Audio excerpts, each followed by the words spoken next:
Salmon wasn't the only significant fishery. Codfish was another. In 1891, J.A. Matheson's schooner Lizze Colby sailed around the Horn of South America, en route from Massachusetts to Anacortes. That same year, she made her first fishing trip to the Bering Sea and returned to Anacortes laden with salted codfish. Matheson had constructed the first codfish curing plant on the west coast at the foot of K Street. As the Lizze Colby offloaded her cargo, the Puget Sound codfish industry was born. William Robinson came to Anacortes in 1897 and began his career rendering fish scraps into fertilizer and glue. He recognized the profits to be made in the cod fishery and turned his efforts there. Early on, he joined forces with the Trafton family. William Robinson was my great-great-grandfather, who came from Gloucester, Massachusetts. He formed Robinson Fishery Company in Anacortes, Washington, and he had the schooners, the Azalea, the Joseph Russ, the Wawona, and the Alice. If Amos Bowman had likened Anacortes to New York or Boston, Robinson made another analogy. William Robinson proclaimed Anacortes the Gloucester of the Pacific, and it was a perfect spot for cod fishing. Robinson Fisheries grew into one of the largest codfish plants on the West Coast.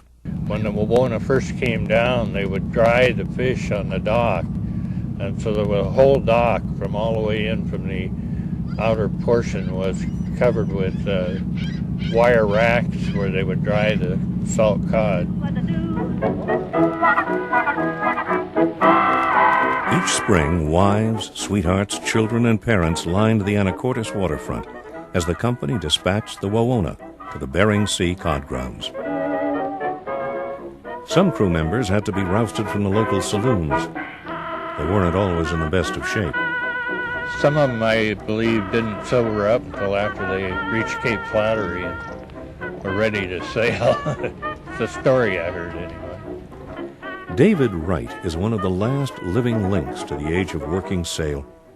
He remembers how long it took to sail a ship beyond the Aleutian chain. Depending on the wind, sometimes 30 days and sometimes a little longer, sometimes a little shorter. The schooner carried 18 dories nested on deck.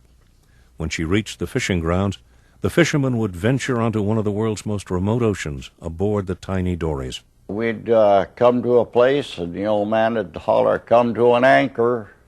Then the next morning, the dories would go out. Breakfast was served at 4 a.m. The dories were lowered at 5.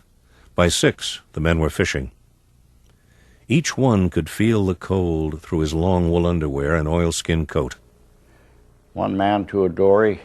The first year I went up as a fisherman, they tried little Briggs & Stratton air-cooled engines.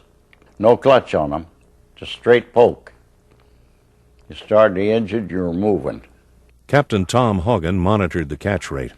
And if he decided it wasn't very good fishing there, if the men were out fishing, he'd hoist one jib up. And they had to be in a certain time or they didn't get paid for the fish once he hoisted that jib. So you always had to keep your eye on the schooner to make sure the jib wasn't up so that you could go back to the vessel in time. Hogan didn't fit the stereotype of the gruff old sea captain. No, he was a very, very nice guy. He was a nice fellow. I had no problems with him. Wright had never been to sea when he signed aboard the Wawona. It took him a few days to get his sea legs. The first year we left here, I got so seasick that I laid down on the front hatch, and one of the fishermen come up. He came up and he said, "I'll fix you up, kid." So we had pork hanging in the rigging. So he went over and cut a piece of that pork off and give it to me. He thought it'd make me sicker. But after I ate that piece of pork, I was all right. Never got sick after that. The fishermen worked as sailors on the journey north. The skipper set up watches. and you spent an hour at the wheel, and then you'd go down and you'd walk up and down the windward side of the sails, because if you got on the lee side, it was cold. The wind would blow underneath them, and it'd just freeze to death over there, so he was always on the windward side. And that was nice. You just walk back and forth, back and forth. For the helmsman, the trickiest part was sailing by the lee, but Wright knew how to do it. You didn't have to worry about the compass. All you did is watch the last sail, and when you got it just luffing a little bit, why then that was where you wanted to be. Living conditions were Spartan, but Wright didn't seem to mind. For a boat, it was all right. They had nice bunks. There was two of them that run Thorpe ship. All the rest of them run fore and aft, which is the best. Wright got his old job back after World War II, but the age of sail was waning. There'd been a change in the resource complex, with king crab displacing the codfish. But most of all, men no longer wanted to sail. And I went up there in 1947, and that was the last trip I made up on her.